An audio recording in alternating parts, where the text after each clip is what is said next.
Hello, everyone. Welcome back to another amazing episode of 52 Authors, 52 Weeks.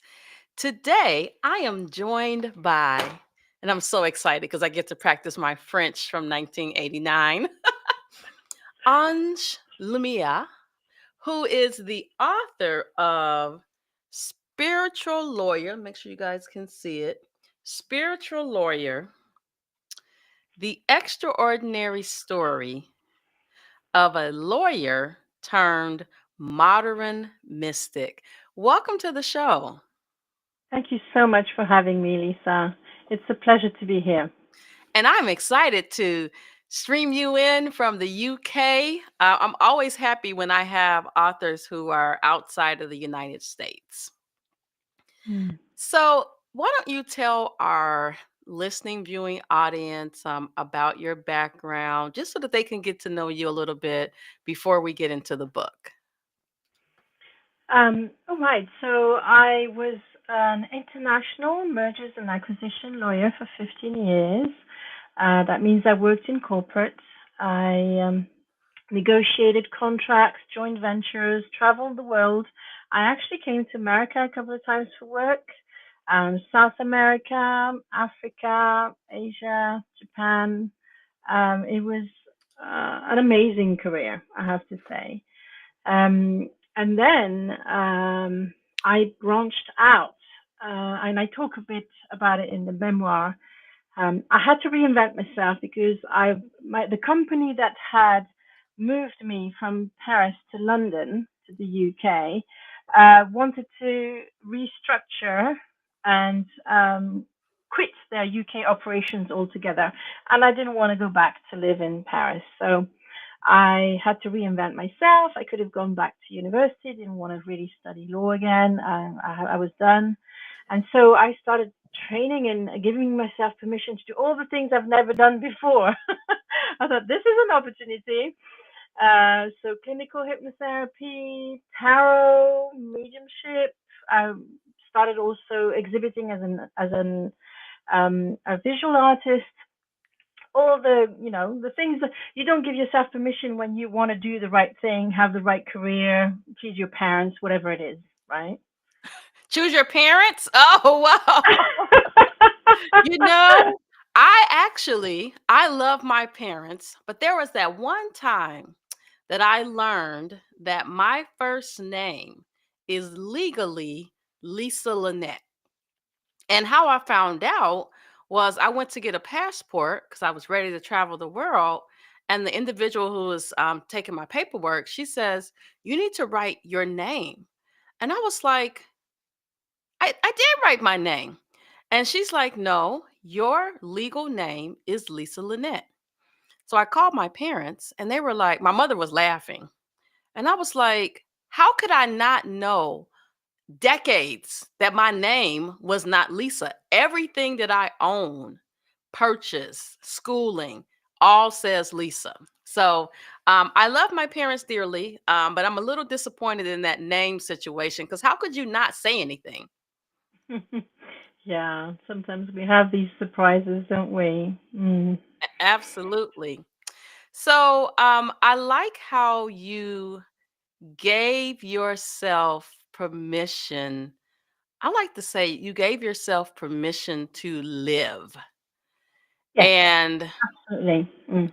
I think a lot of times we live in fear. And so we don't experience all the things that life has to offer to us. And you get older and you're like, oh, I wish I could have done XYZ. I remember growing up, my family, my grandfather is currently 104 years old.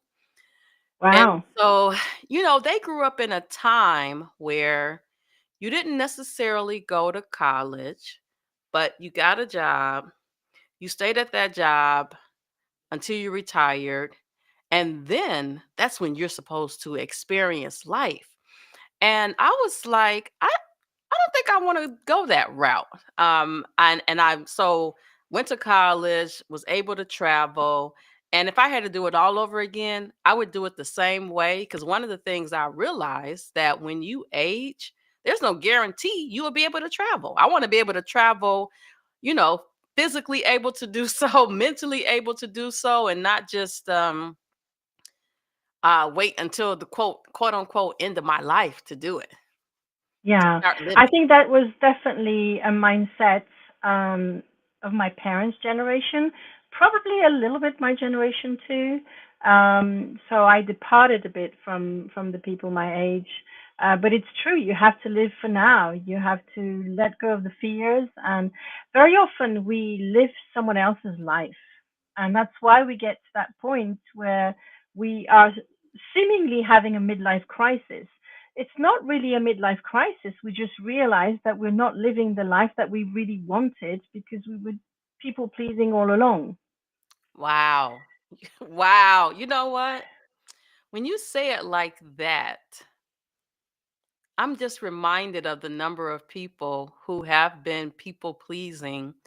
And you could kind of tell that they are a little, I'm not going to say angry with themselves, but they're stuck. And like people in my age group, I told one of my friends, we're only 52. We can do a lot of things, 52 and beyond. Like I feel like this second half of my life is the best part of my life, right? My better days are in front of me instead of behind me. Whereas one of my friends, she's just like, 3 more years, I'm going to retire, and I'm going to move to, I forgot what she said she was moving to, nice quiet town, and she doesn't want to talk to anybody else. She just wants to just be by herself because she spent so much of her life, caring for others. And I'm like, well, some of the people who you were caring for, you had a choice as to what happened, and you didn't choose yourself.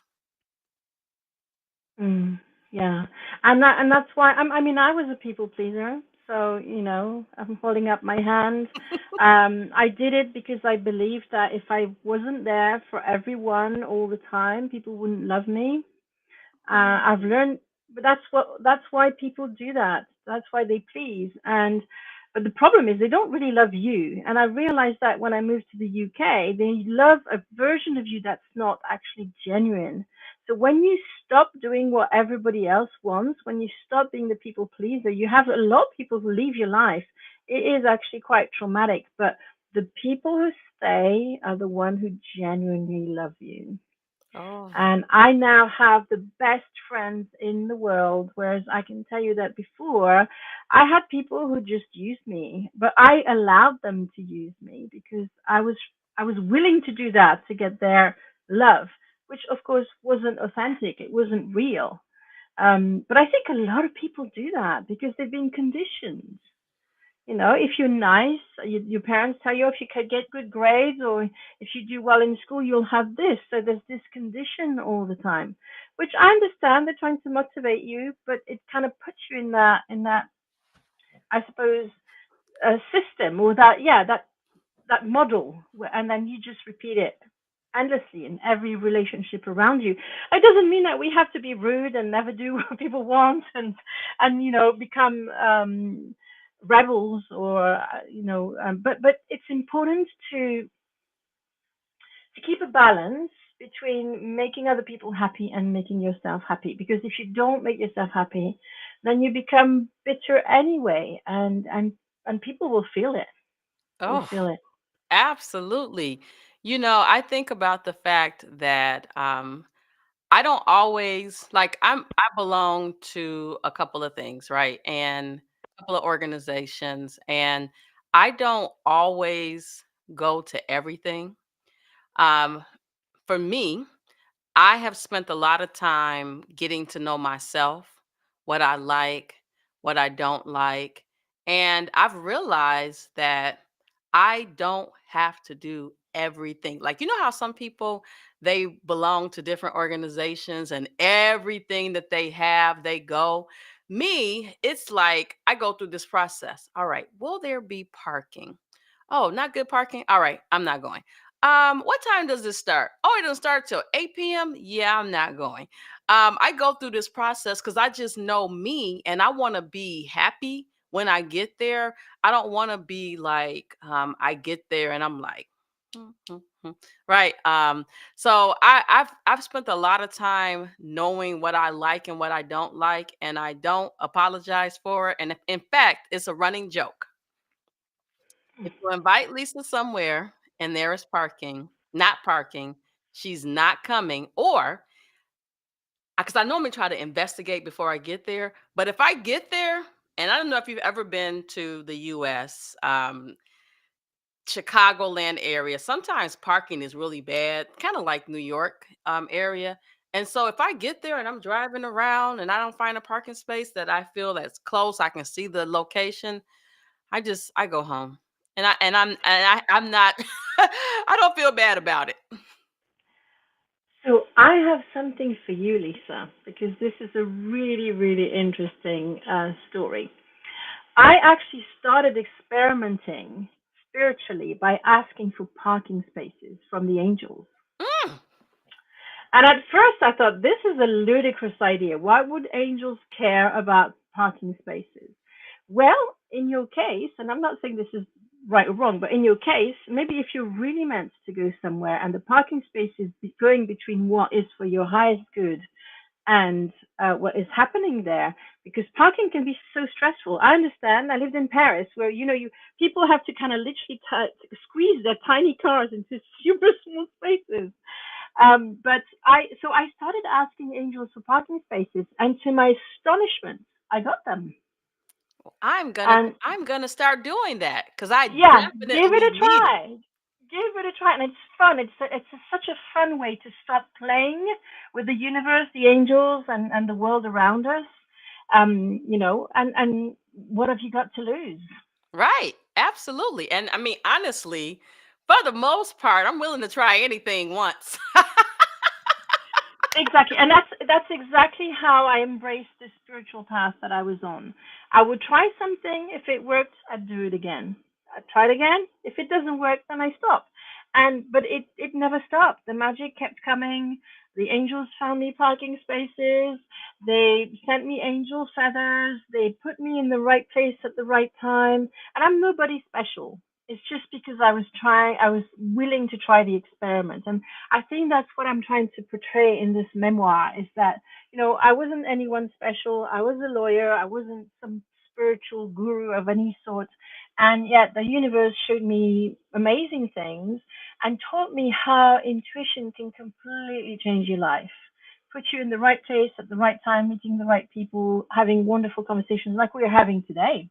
And it makes life more interesting, but also I suppose you could find a meaning for everything. And that changes how you look at life. That changes the quality of the relationships you have with people, whether you meet them for 1 hour or whether you meet them for years. Um, because you're able to see a little bit the bigger picture. You're able to trust that the universe has your back, and it's not to deny that we don't go through challenges. Literally, I don't know if have a podcast called True Spirituality with Ange, and I literally released today an episode about the dark night of the soul. So that happens as well. You can have really really dark moments, but it's in these moments that you want to have that easy parking space so that you feel that something's happening, that despite everything that's happening around you, there is a presence that is caring for you. I love that. I love it. Well, I'm definitely going to try it because, well, here's the other thing, and then we'll get into the book. I also struggle with parallel parking. So, Ah, and I have a big truck. So if I mm, can't, I got those cameras, but I don't 100% trust them. But so if I can't get into the parking space, and I don't want to be stressed out. I don't know about yeah, you. I spent parts of my life under extreme stress, and yeah, you're going to have stress just because you're living life. But I try to limit the amount of stress that I have, and yeah, trying to find the space and then getting into the space. Sometimes it's challenging, but I actually am not ashamed. I will call someone on the inside of the building and say, "Hey, can you come park my car for me?" And they come out, they laugh, we all laugh, and they come out and do it, and I go inside. yeah. I get it. I totally get it. You don't want that extra stress. I agree. Yes. So let's get into a little bit of the book. Again, we don't want to tell them everything, but tell us a little bit about the history of how you came up with the concept. Because, first of all, I was like spiritual lawyer, right? With that title kind of caught me because I'm definitely a person who is spiritual. I told you I wanted to be a lawyer. If I didn't have all these student loan debts, I probably would maybe attempt to go to law school. But tell us how all of this unfolded and then became a book. So what happened is, it's almost like I had two parts in my life. I was a lawyer for 15 years, and then I was the spiritual seeker for 15 years. And when I spoke to lawyers, I felt ashamed of the new person I was. And when I spoke to spiritual people, I was ashamed of the lawyer that I was because they seemed incompatible worlds. They seemed to be, one was the material, the money, the whatever corporate. The other one was more about angels and whatever it is. And then something very funny happened. One of my very good friends from university when we studied law tried to reintroduce me to some of the people that I used to know in the legal world. And because he didn't really know what I was doing now, because I was in this nebulous thing, he said, "Oh, Ange is a spiritualist." And I said, "No, no, no, no. I'm not a spiritualist. I'm a spiritual lawyer." It's literally like the words came out of my mouth. I didn't know what it was, but it felt right. And it still took me a couple of years to own the title. But I think what's important in this book is to show people that you need to reclaim all of you. There is no mistakes. Everything that you do has a purpose. And I know now why I was a lawyer for so long. And now then I explored spirituality for so long. And I have to bring them together. So a lot of people talk about spiritual laws without knowing anything about what it is. For me, they are very, very simple.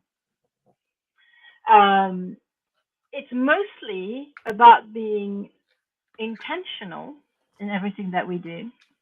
It's about having values, ethics, and the law of attraction for me is a big part of what I play with and I teach my clients as well.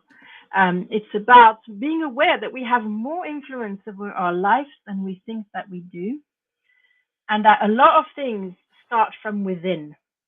And once we have sorted things inside of us, then the opportunities come to us because the universe is listening. Wow, I love that inner voice. Do you Yeah, think a lot of times we don't listen to our inner voice because I, yeah, we think it's yeah. like not real? I think there's several reasons. Very often, our intuition or our inner voice does not seem logical. It's going to tell us something that goes against the grain, and that requires us to be very courageous, to take that leap of faith. And it's really interesting because I'm a Toastmaster. I don't know if you know the organization. I was Hmm. about to prepare my next speech, which is called Ignore Your Intuition at Your Own Peril. And I have an example of how I ignored my intuition, and I was actually sadly attacked in the middle of Paris because I didn't follow my gut instinct. That was, don't go out on your own into the streets. It's a long story, so I'm not going to share all of it on thing. But and because of that, because when people don't listen, usually something bad happens. Then they associate the negativity with the intuition. The intuition had nothing to do with the negativity. It was helping you to avoid it. Because you didn't listen, something bad happened to you. But then they don't want to hear about it anymore. They're like, no, it's a negative memory. It doesn't matter. And I want to change that so people understand that, okay, intuition helps you avoid unpleasant events, or it helps you protect yourself from certain people or events, but can also show you some positive things. It's not only negative. You can have more opportunities. You can meet, like I managed to interview. I don't know if you know Gay Hendricks, the Yes. yeah. All right, I managed to interview him on my podcast because I followed my intuition. In October, I can't remember the year, I sent him an email, never answered. 6 months later, I just had this feeling I had to email him again, which normally you don't do because you think, no, that's it, that's gone. I had my chance, I messed it up, and I apparently used the right word. It all flowed out of me, and literally, I had an answer within days to say, yeah, I'll come on the podcast now. Obviously, it wasn't him; it was his team, but and that's only because I followed that impulse and that thing, and I didn't let my mind convince me that it was stupid, that I would never get him on my podcast, that sort of thing. So this is what intuition can do for you. I also managed to sign a literary agent thanks to my intuition again. I saw a post on Facebook that mentioned an agent. I went directly on his website. There was a form. I applied right away, didn't overthink things. I just went fast, fast, fast, 2 minutes, click, send.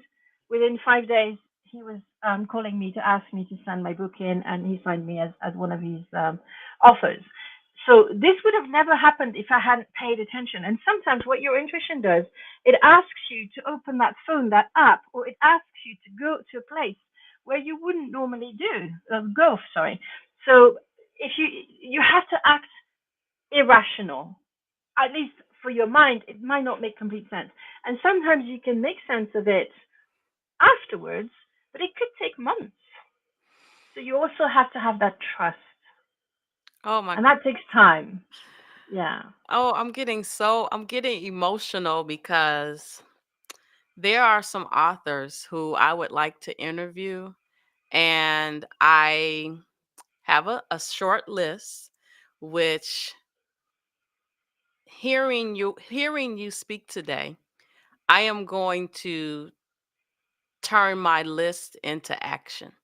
I need to reach out to them because at first I was like, this is only year 2 of your podcast, right? They're not going to come on your show, but I am going to reach out. I'm going to find out how to get in contact with them, or their team, right? Obviously, and I'm going to be intentional and thoughtful, straight to the point, right, with my request and why I would like to have them on the show. And so I want to thank you for Oh, um, what I think you are exhibiting, which is true. And you mentioned this in your uh, pre-show notes, but I feel like you are showing true spirituality in action. And I listen, I grew up in the church. I don't know if you know anything about the black church, right?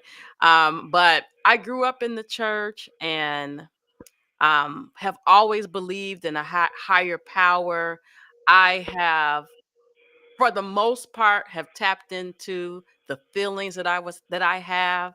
But because I have verbalized many times that I'm living this other side of 50, next level, this right here is my accountability moment to move forward, and I have you to thank for that. And then also, I my husband probably going to kill me, but I really need to, and he was in my we were in the same French class, but I really need to take another French class just to our youngest daughter, who's 26, she wants to go to Paris.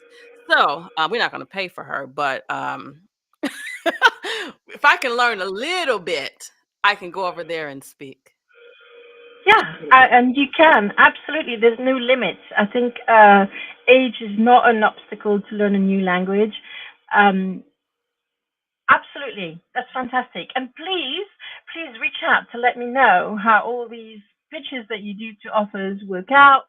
If you go to Paris, let me know as well. I would love to have a follow up from you to see how things go. We have to be bold and brave with intuition. It always starts like that. However, I will just add one little thing is that you should never put an expectation on an or a specific outcome.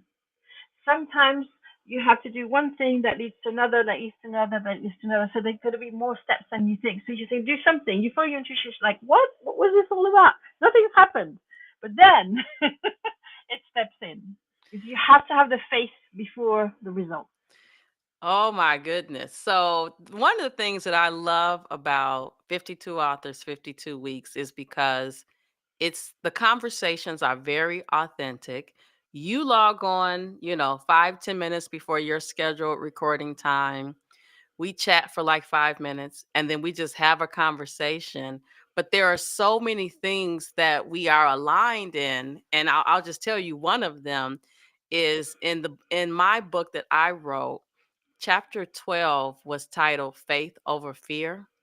And that's the moment that I decided and was holding myself accountable for being a full time entrepreneur as opposed to, trying to juggle my business and then teaching at a university online.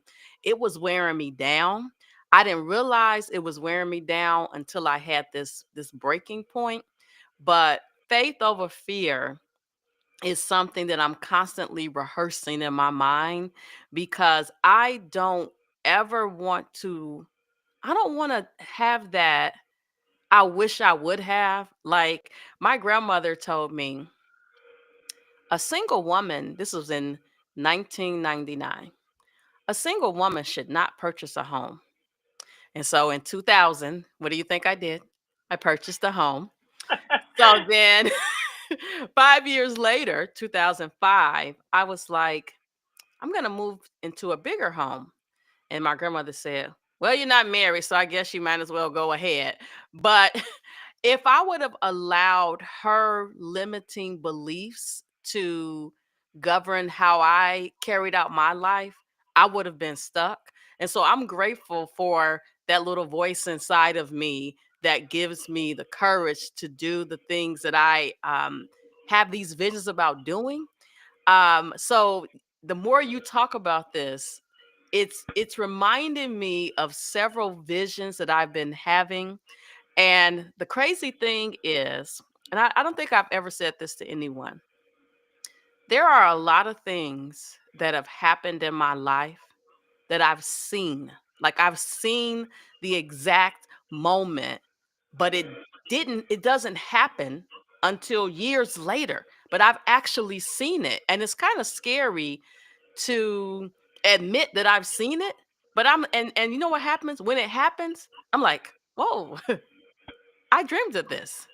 I had a vision Mm. about this. So true spirituality is definitely something that I didn't realize how much in tune I was to it. That is such a powerful story. And I think more people need to realize that sometimes what they think are dreams are actually visions that are meant to come true. But it's not enough to have the vision. You have to have the courage to take the first step when you don't know where it's going to go. When you have Absolutely. no idea. Yeah. So how very brave of you. I feel so blessed that I've met you and had a chance to talk to you. Um, because you definitely have a lot of stories to share. Yes. I'm blessed to meet you because you Oh. signed up and shared your story. One of the chapters when I saw the title, I was like, "Whoa!" I'm not gonna tell you which one that is, but you know which one it is. But let's talk a little bit about children as spiritual leader or teachers. I am somewhat afraid about the future world. I'm afraid, but I'm not afraid. Like I think my children are so powerful, they're fearless, but I wonder if they have what it takes to carry this world forward. I think they do, but I'm a little scared because the world can be very cruel. But talk to us about children as spiritual teachers. Um, well, mine were definitely completely shaped my spirituality. Um, they taught me everything I needed to know. I do have the same fears as you, but then I remind myself that I know that they have chosen their path and that they have everything that they need to complete it. And I absolutely believe in the next generations. We are seeing some extraordinary young people being born in the world, That doesn't mean that we have to forfeit our responsibility to make the world a better place, but we can do it together. And that's very, very exciting. I actually literally listened to a broadcast by Lee Harris. I don't know if you know him. He's No. an amazing healer, and he does. I can send you the details if you want. He's a British guy who actually lives in America. He's on a big tour at the moment. Lee Harris, Leeharris, and he was saying that absolutely the next generation is going to change the world. Like we changed the world ourselves on our level. Um, the world is very different to the world that my parents lived in. It's much more open. Of course, there's all the fear because the media carries the fear to try and keep us where we are. Mm. They ramp up things to such an extent, but really, we have the power to change lives where we are around us. We have a ripple effect. We need to focus on that. Otherwise, and this is part of the reason why I love working with angels so much. Is that if I see someone in the street and they seem to be unhappy, or I come across even like 2 days ago, sadly, there was a cyclist that was knocked over by a car. So the police was there and the ambulance, and the man looked like he was very poorly. I sent angels to him and said, "This is what I can do. I can't do any more. I'm not an emergency person. I'm not the police. I can't. I'm not a doctor. But if I send angels, I know now that it can make a difference. And Wow. I want everybody to know they can do the same thing. You don't need to be anything special to ask angels to go and help other people. Absolutely not." Well, I want to tell you something. So my only biological daughter, Jasmine, she's deaf. She's 33. I think I said that. And a lot of times she's just sitting around and she's just laughing. And my mother and I have always said that the angels are talking to her. She Mhm. can't talk, she can't hear, but we really believe that the angels have been talking to her for such a long time because the laughter is so genuine, and it's like she doesn't know what's going on in the world, right? She doesn't necessarily know she's 33, and she doesn't know what we all are experiencing. In fact, we often say, her name is Jasmine. We often say Jasmine has the best life ever because she doesn't get to get exposed to any of what we have to deal with. And so when you keep saying angels, it reminded me of what we've always said about her. Mm, that's beautiful. That's absolutely beautiful. There's also a podcast. I think it's called the Telepathic Diaries that talk about autistic kids who are nonverbal. And this woman's made some research. She's American, and she found out that they actually communicate telepathically together. They have a whole inner world that we're not aware of. That blows people's minds when they find out. So no, we don't know everything. We absolutely don't. Oh my goodness. I have really enjoyed chatting with you. But before we go, I want you to tell our listening, viewing audience a little bit more about the book, because I want you to leave them with something that will pique their interest about reading the book. Now, don't tell them about that chapter with that word that start with an M.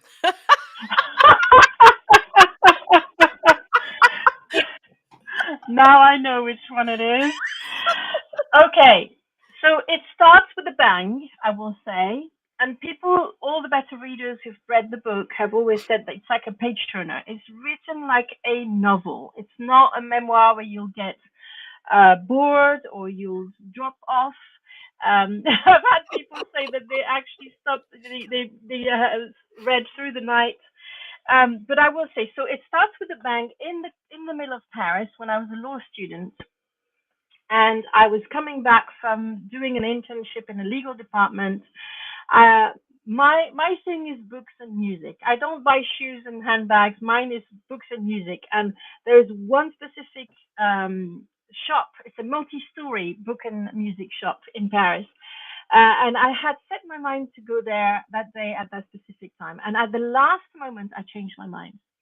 And by the time I got out of the metro to go back to my parents, I still lived at my parents at the time.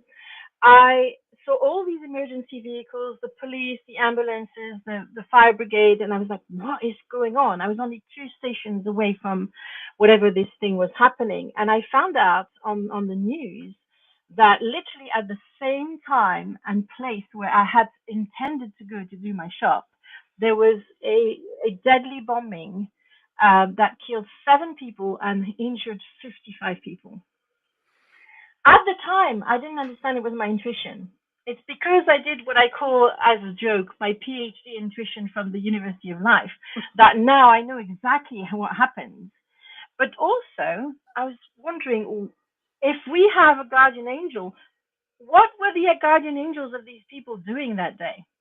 And I actually found the answers. It took me decades to really refine the answers. I don't have the absolute answer, but I have an idea of why sometimes people are not protected by their guardian angels.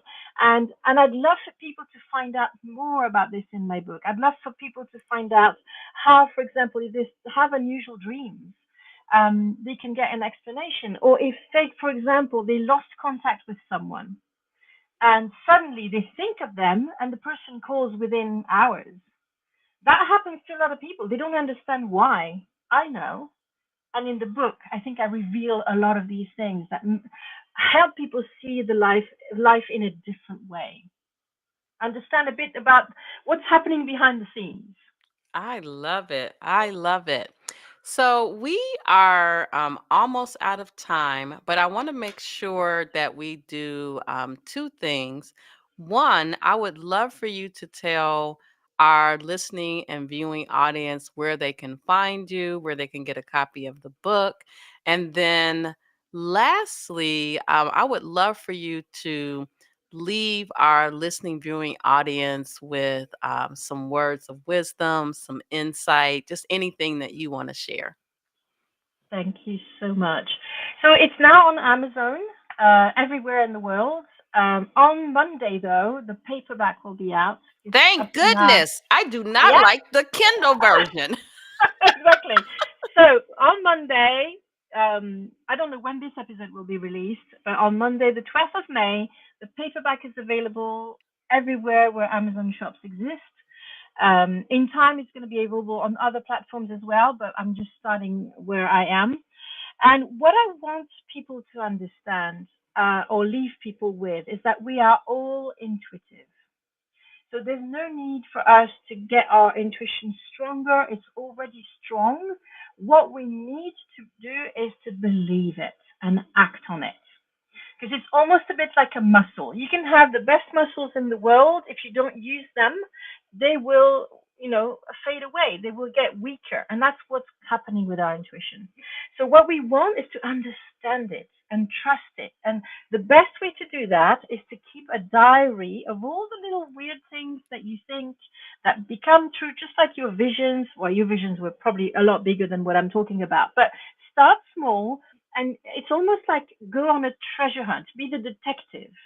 And if you have a random thought, because how intuition works is our thoughts are like trains, but sometimes you have an idea that pops up that has nothing to do with the train of thought. That's your intuition. So capture that if you can, whether it's on a note in your phone or if you have a little notebook with you, and date it and leave enough space under it on the same page that you can go back to it and say, this is what happened. Did you get it as a feeling? Did you get it as an image? Did you hear something? And sometimes if you hear a song, I want to leave people with the song thing because I think I talk about it in the memoir. Songs can have lyrics that give you messages. It's a wonderful way to get signs. So pay attention. If there's even a song that keeps playing in your mind, start paying attention to the lyrics. There might be a message there for you.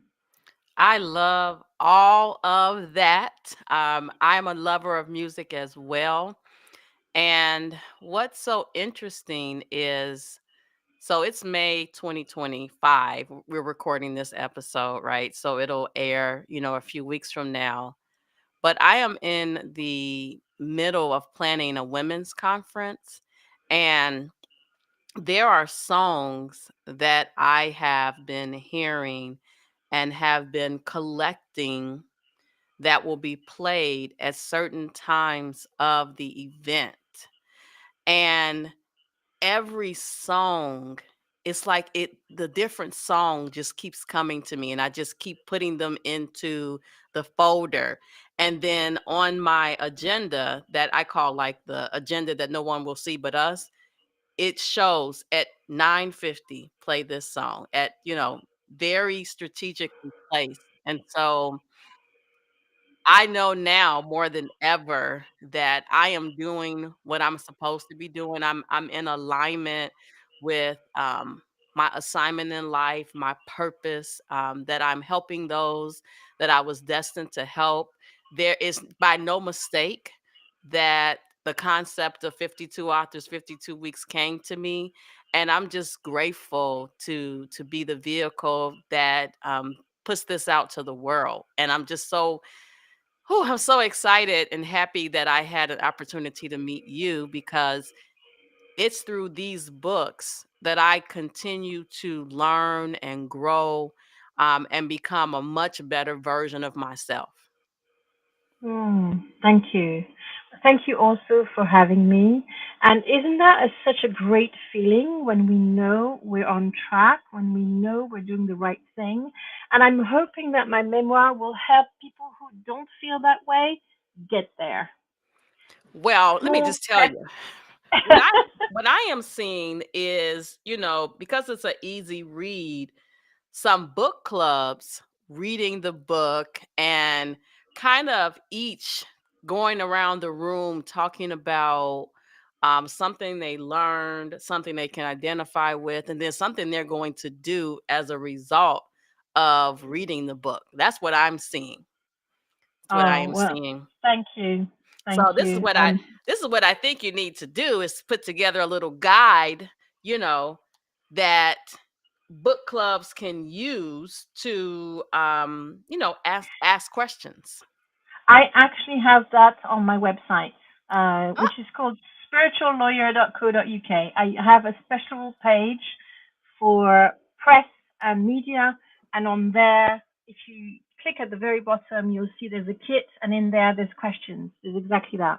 see, had I not said that, you wouldn't have never Sure. mentioned the website. True, true. Thank you, Lisa. No, I love your vision, and I actually love it. I really, really want this to come true because this is my purpose is to change people through stories, sharing a different way to look at life, and maybe a little bit more courage, a little bit of confidence, a little bit of magic, and we can feel so much. I mean, like I'm amazed at how aligned you are and how wonderful all the stories that you've shared tonight as well. It's heartwarming.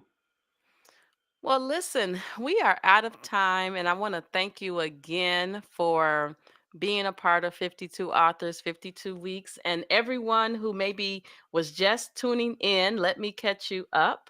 I have been chatting, let me get my French together, with Ange. Oh, now I messed it up. Ange Lumiere, Oh, yeah, yeah, that's yes, fine. Yeah. who is Spiritual the lawyer. author of Spiritual Lawyer, The Extraordinary Story of a Lawyer Who Turned Modern Mystic. Thank you so much for being here today. And I want to thank everyone for tuning in to 52 Authors, 52 Weeks. We will see you next week.